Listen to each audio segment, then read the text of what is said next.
నా పేరు doctor Rajesh. Indur motherhood hospital, Pragati Nagar, Nizamabad. I'm general surgeon, I'm laparoscopic and laser surgeon.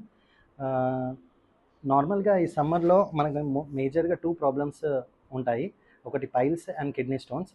నేను పైల్స్కి స్పెషలిస్ట్ని. Actually piles ఎందుకు develop అవుతాయి అంటే మోస్ట్లీ ఈ సమ్మర్లో డీహైడ్రేషన్ అనే మేజర్ రీజన్ వల్ల, డీహైడ్రేషన్ వల్ల కాన్స్టిపేషన్ ఉంటారు. కాన్స్టిపేషన్ ఇన్ టాయిలెట్లో మనం ఎక్కువసేపు ఉండడం వల్ల మనకి మ్యూకోజల్ ప్రొలాప్స్ అయ్యి కుషన్స్ లాగా బయటకు వచ్చి అవి పైల్స్ అనేటివి డెవలప్ అవుతాయి. అందుకే మనం ఈ సమ్మర్లో మోస్ట్ ఇంపార్టెంట్ అడ్వైస్ ఏంటిదంటే మనం ఎంత హైడ్రేటెడ్గా ఉంటే మనకి పైల్స్ అనేటివి డెవలప్ కావు.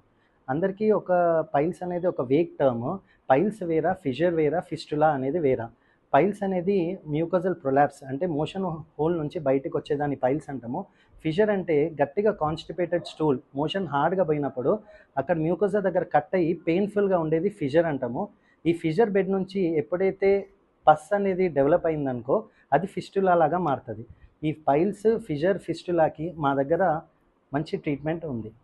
సో నేను నిజామాబాద్ ప్రజలకు ఇచ్చే ఒక సింపుల్ అడ్వైస్ సమ్మర్లో బాగా వాటర్ తాగండి, డీహైడ్రేషన్ని దూరం చేద్దాం, దాంతో కాన్స్టిపేషన్ని దూరం చేద్దాం, పైల్స్ని దూరం చేద్దాం. Thank you.